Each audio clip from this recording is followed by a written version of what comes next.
Hello friends, final study চ্যানেলে তোমাদের সবাইকে ওয়েলকাম করছি।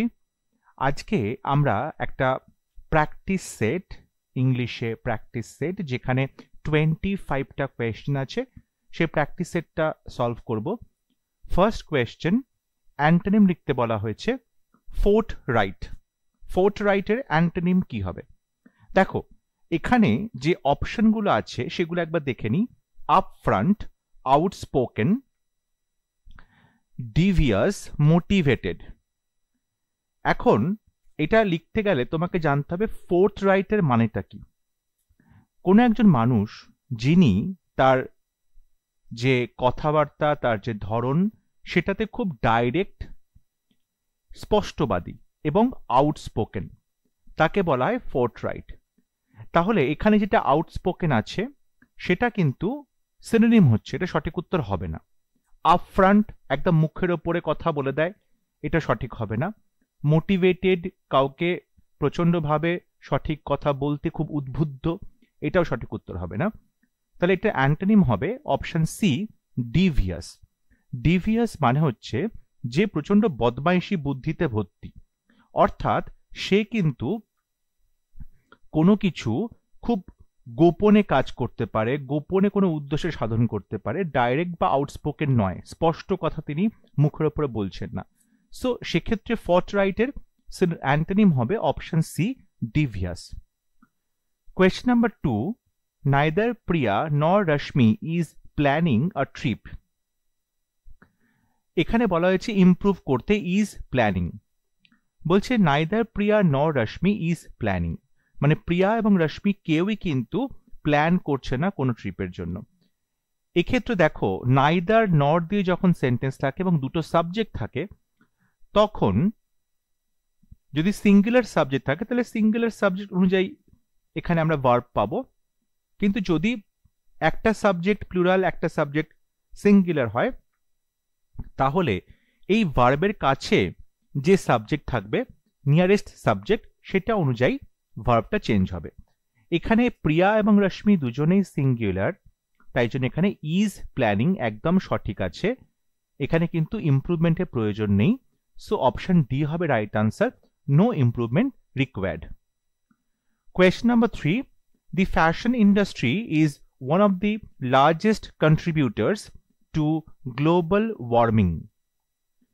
বলছে ফ্যাশন ইন্ডাস্ট্রি হচ্ছে গ্লোবাল ওয়ার্মিং কন্ট্রিবিউট করাতে ওয়ান অফ দি লার্জেস্ট কন্ট্রিবিউটার্স। এই যে ওয়ান অফ দি বলছে, এটা আসলে সিলেকশন করা হয় ওয়ান অফ দি, এবং তারপরে প্লুরাল সাবজেক্ট বসাতে হয়। ওয়ান অফ দির পরে প্লুরাল সাবজেক্ট বসাবো। এক্ষেত্রে কন্ট্রিবিউটার্স প্লুরাল আছে, তাহলে এখানে ইমপ্রুভমেন্টের কোনো প্রয়োজন নেই। সো অপশন বি হবে right answer, no improvement required.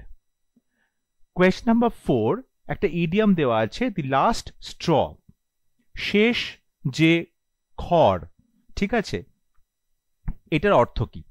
Option এতে বলছে দি লাস্ট রে of hope in an unfortunate situation. একটা আনফরচুনেট সিচুয়েশন বা একটা দুর্ভাগ্যজনক সিচুয়েশন, সেখানে শেষ আশা, তাকে বলা হচ্ছে দ্য লাস্ট স্ট্র। অপশন বিতে বলছে দ্য লাস্ট ফাইন্যান্সিয়াল রিসোর্সেস, শেষ যে আর্থিক একটা সঙ্গতি, সেটার কথা বলা হচ্ছে। অপশন সিতে বলছে the final problem in a series of problems that makes the situation intolerable. অর্থাৎ অনেকগুলো প্রবলেম যখন পরপর চলছে, তখন সবার লাস্টে একটা প্রবলেম আসলো, যাতে বিষয়টা আরো বেশি জটিল হয়ে উঠল, সিচুয়েশনটা আরো বেশি জটিল হয়ে উঠল, তখন তাকে বলা হচ্ছে লাস্ট স্ট্র। ডিতে বলছে the only option left after a series of unsuccessful attempts. অনেকগুলো ব্যর্থ প্রচেষ্টার পরে একমাত্র যে অপশনটা হাতে থাকে, তাকে বলা হয় দ্য লাস্ট স্ট্র। এখানে তোমাকে বলতে হবে দি লাস্ট স্ট্র বলতে আসলে কি বোঝানো হচ্ছে। দেখো, দ্য লাস্ট স্ট্র বলতে বোঝানো হচ্ছে অপশন সি, অর্থাৎ অনেকগুলো প্রবলেম চলছে পরপর, কিন্তু শেষ একটা প্রবলেম এমন হলো যাতে সিচুয়েশনটা ইনটলারেবল হয়ে গেল, তখন তাকে বলা হয় দ্য ফাইনাল কিংবা the last straw. So option C হবে right answer. Question number 5, the man was dash enough to thank her for all the hard work. লোকটা কি ছিল যে সে ধন্যবাদ জানাবে সেই ভদ্রমহিলাকে তার এত কঠিন পরিশ্রমের জন্য। Attractive, repellent, horrid, gracious. দেখো অ্যাট্রাকটিভ মানে আকর্ষণীয়, এখানে আকর্ষণীয় তেমন কিন্তু ব্যাপারটা কিছু নয়, সুতরাং সঠিক উত্তর হবে না।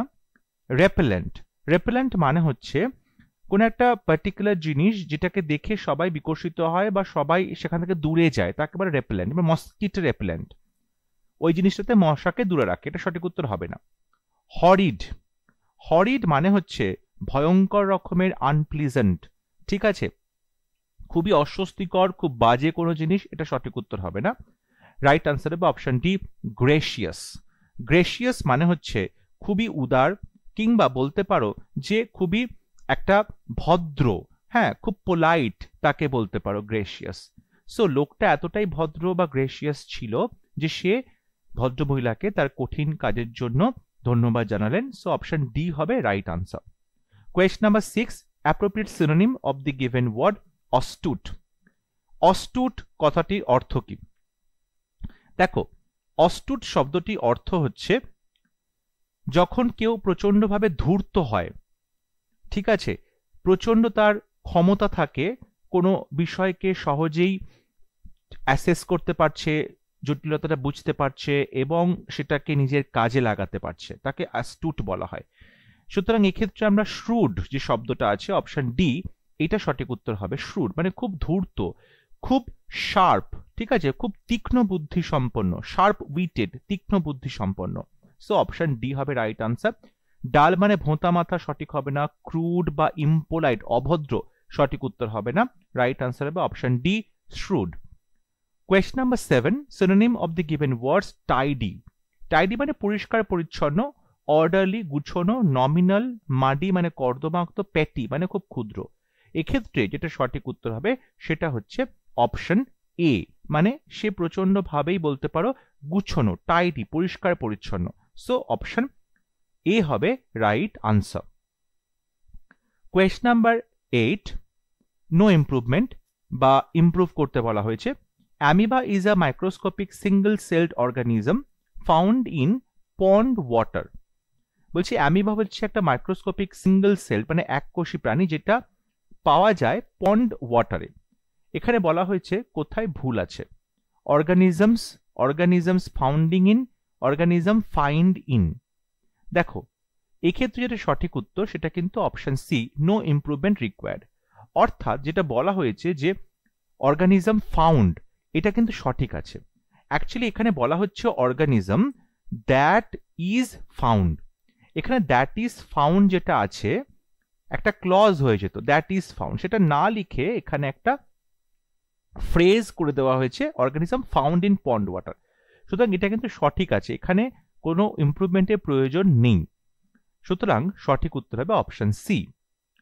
কোয়েশ্চন নাম্বার 9, এখানে বলা হয়েছে এরার কোথায় আছে। The students was given the task of paining down a short right up. ছাত্রদেরকে দায়িত্ব দেওয়া হয়েছিল যাতে তারা একটা ছোট রাইট আপ করতে পারে, লিখতে পারে ছোট করে কিছু। এখানে ভুলটা দেখো, স্টুডেন্টস প্লুরাল সাবজেক্ট, তারপরে সাবজেক্টের পরে কিন্তু ভার্বটা সিঙ্গুলার ওয়াজ আছে, তাহলে এখানে প্লুরাল ভার্ব লিখতে হবে ওয়্যার। তাই অপশন সি তে সঠিক উত্তর, এখানে ওয়াজ হবে না, এখানে হবে দ্য স্টুডেন্টস ওয়্যার, এই পার্টে ভুল আছে। Question number 10, if broadly beneficial immigration is to be sustained, destination countries must acknowledge and dash the real risk that it raises.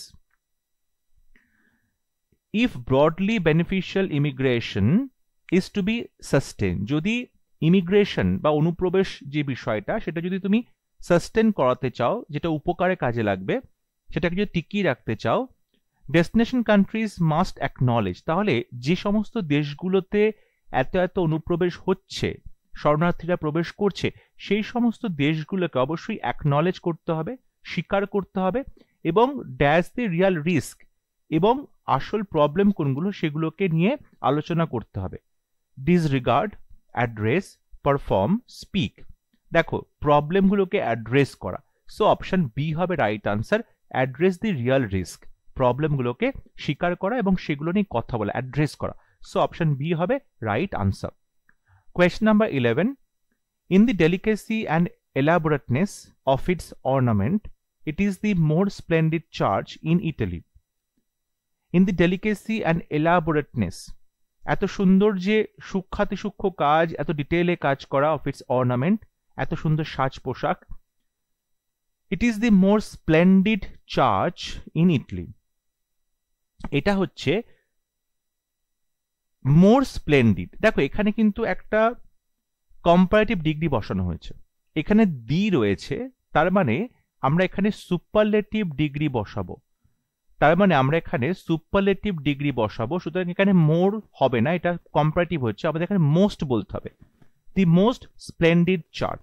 সুতরাং অপশন সি হবে রাইট আনসার, এখানে মোর নয়, এখানে হবে most splendid church. Question number 12, a group of ফিশকে কি বলা হয়? Bunch, school, litter, troop. দেখো সঠিক উত্তর হবে option B, school. A school of fish, a shoal of fish. Troop মানে সৈন্যদের দল, লিটার মানে একসাথে অনেকগুলো বাচ্চা যখন প্রসব করে কোনো প্রাণী, এটা সঠিক উত্তর হবে না। সঠিক উত্তর হবে option B, a group of ফিশকে বলা হয় school. Question number 13, if your kids sleep well, they are likely to behave better. If your kids sleep well, যদি তোমার বাচ্চারা ভালো মতো ঘুমোয়, দে আর লাইকলি টু, তারা সম্ভবত বিহেভ বেটার, তারা ভালো মতো আচরণ করবে। দেখো এখানে কিন্তু কোথাও কোনো ভুল নেই, to behave better, if your kids sleep well, কোথাও কোনো ভুল নেই, সো অপশন ডি হবে right answer, no error. Question number 14, the ability to relax and rejuvenate promotes wellness.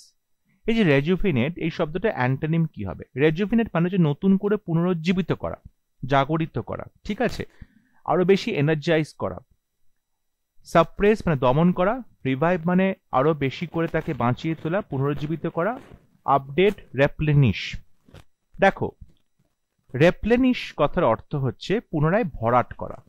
এখানে রেজুভিনেট যেটা রয়েছে সেটা কিন্তু রিভাইভ তার সিনোনিম হচ্ছে, রেপ্লেনিশ মানে নতুন করে আবার ভর্তি করা, নতুন করে এনার্জাইজ করা, এটাও কিন্তু সিনোনিম হচ্ছে। আপডেট করা, কোনো কিছুকে নতুন করে ঢেলে সাজানো, এটাও কিন্তু এক প্রকার রেজুভিনেশন, সিনোনিম হচ্ছে। তাহলে একটা অ্যান্টোনিম হবে অপশনে সাপ্রেস করা। সাপ্রেস মানে কোনো কিছুকে দমিয়ে দেওয়া। রেজুভিনেট করা যদি হয় কাউকে কোনো কিছুতে তুমি কি করছো, আরো বেশি জাগরিত করছো, তাহলে অপশন এ তে যেটা সাপ্রেস দমন করা, এটা হবে তার অ্যান্টোনিম।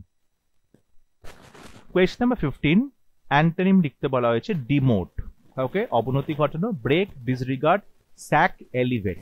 সঠিক উত্তর হবে অপশন ডি, এলিভেট করা বা কাউকে উন্নত করা। কাসল ইন দি এয়ার, এই ইডিয়মটি অর্থ কি? অর্থাৎ বলা হচ্ছে বাতাসে কেউ বড় দুর্গ তৈরি করছে। আনরিয়ালিস্টিক প্ল্যান, অবাস্তব plan. Acquire something honestly, very expensive polluted air.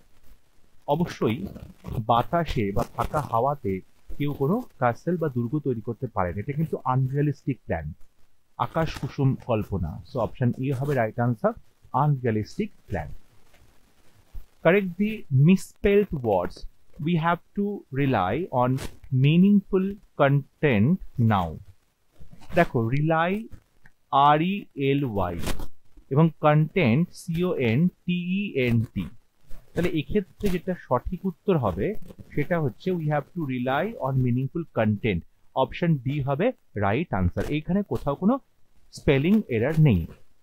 Question number 18, one word, a place for storing grain.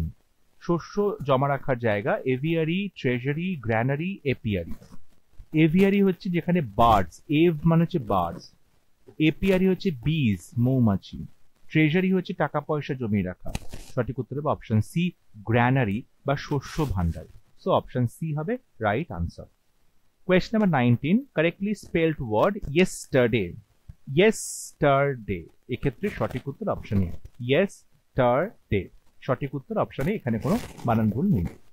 Question number 20, a large chunk of lemon crop grown in the country goes dash to the factories. যে lemon তৈরি হচ্ছে সেটা ফ্যাক্টরিতে চলে যায়, directing, directed, directly, director. সঠিক উত্তর হবে অপশন বি, ডাইরেক্টলি। অ্যাডভার্ব বসাতে হবে, কিভাবে যাচ্ছে, সরাসরি চলে যাচ্ছে, ডাইরেক্টলি টু ফ্যাক্টরি। তো অপশন বি হবে রাইট আনসার। এরপর এখানে একটা ক্লোজ টেস্ট দেওয়া আছে, 5টা ফিল ইন দি ব্ল্যাঙ্কস আছে, কনটেক্সটটা বুঝে তোমাকে বলতে হবে সঠিক উত্তর কি কি হবে। প্রত্যেকটা ফিল ইন দি ব্ল্যাঙ্কসের জন্য 4টে করে অপশন আছে। বলছে when it's your idea you want to dash about it all the time। যখন তোমার আইডিয়া হয় তখন তুমি চাও সেটাকে নিয়ে সবসময় কি করতে। দেখো এখানে নাম্বার 1 এর জন্য কি অপশন আছে, নাম্বার 1 এর জন্য আছে কাস্টমাইজ, এক্সপ্রেস, মিট, টক। অবশ্যই যখন সেটা তোমার আইডিয়া তখন তুমি সেই আইডিয়াটা নিয়ে সবসময় কি করতে, কথা বলতে চাও। সো এখানে টক হবে, অপশন ডি হবে সঠিক উত্তর। You want to talk about it all the time. I have had this problem on more than a few occasions now। এরকম প্রবলেমটা আমার বেশ কয়েকবার হয়েছে। I know there shouldn't be any shame in dash your work। আমি জানি যে তোমার লজ্জা পাওয়া উচিত নয় নিজের কাজটাকে কি করার জন্য। তাহলে ফিল ইন দি ব্ল্যাঙ্ক 2 এর জন্য কি করব আমরা এখানে, প্রমোটিং, আস্কিং, লিনিং, ডিমোটিং। অবশ্যই তুমি তোমার কাজটাকে প্রমোট করবে, তোমার কাজটাকে আরো বেশি সমাজে ছড়িয়ে দেবে, প্রমোট করবে। সো অপশন এ হবে রাইট আনসার, প্রমোটিং। বলছে any shame in promoting your work but it's such a task two draw the line. কিন্তু তোমাকে কোথাও একটাকে নিয়ন্ত্রণ টানতে হবে। ইন মাই কেস, আমার ক্ষেত্রে, since my work is all things related to social media, যেহেতু আমার কাজটা সমস্ত কিছু সোশ্যাল মিডিয়াকে নিয়ে, this problem gets even dash convoluted. এই প্রবলেমটা আরো বেশি করে কি হয়, most, least, less, more, least. এই ক্ষেত্রে যেটা সঠিক উত্তর হবে সেটা হচ্ছে অপশন সি, মোর কনভিউলেটেড। অর্থাৎ আরো বেশি বেড়ে যায় প্রবলেমটা, এটা হবে more convoluted. Long story short, এক কথায় বলতে গেলে, I hate that I dash have to worry about when it's okay to promote. আমার এটা বলতে ঘৃণা লাগে বা আমার খুব খারাপ লাগে বিষয়টা, যে আমাকে চিন্তা করতে হয় when it's okay to promote, যে কখন এটা ঠিক যে আমি আমার আইডিয়াগুলোকে প্রমোট করব। তাহলে এখানে অপশন 4 যেটা আছে, I hate that I occasionally, constantly, rarely, never. আমি কনস্ট্যান্টলি ভেবে যাই, সবসময় আমাকে ভাবতে হয় কখন আমি আমার আইডিয়াটাকে প্রমোট করব, অ্যান্ড ওয়েন ইটস ড্যাশ, এবং কখন সেটা প্রমোট করা উচিত নয়, nothing, none, no, not, and when not, এবং কখন আমি করব না, ওয়েন ইটস নট, কখন করব না। তাহলে দেখো পুরো যদি প্যারাগ্রাফটা তুমি এখানে দেখবে তাহলে হচ্ছে when it's your idea you want to talk about it all the time। I've had this problem on more than a few occasions now। I know there shouldn't be any shame in promoting your work but it's such a task to draw the line। In my case, since my work is all things related to social media, this problem gets even more convoluted। Long story short, I hate that I constantly have to worry about when it's okay to promote and when it's not। So আমরা এরকম ভাবে 25টা কোয়েশ্চেনের answer নিয়ে আলোচনা করলাম। তোমরা অবশ্যই জানাবে out of 25 তোমরা কতগুলো প্রশ্ন সঠিক উত্তর করতে পারছো, কোথায় ভুল হচ্ছে, কোন কোন প্রশ্নের এক্সপ্লেনেশন বুঝতে পারছো না। আশা করি তোমাদের কোনো অসুবিধা হওয়ার কথা নয়। তাহলে পরবর্তী ক্লাসে আবার দেখা হবে। সবাই ভালো থাকবে, সুস্থ থাকবে।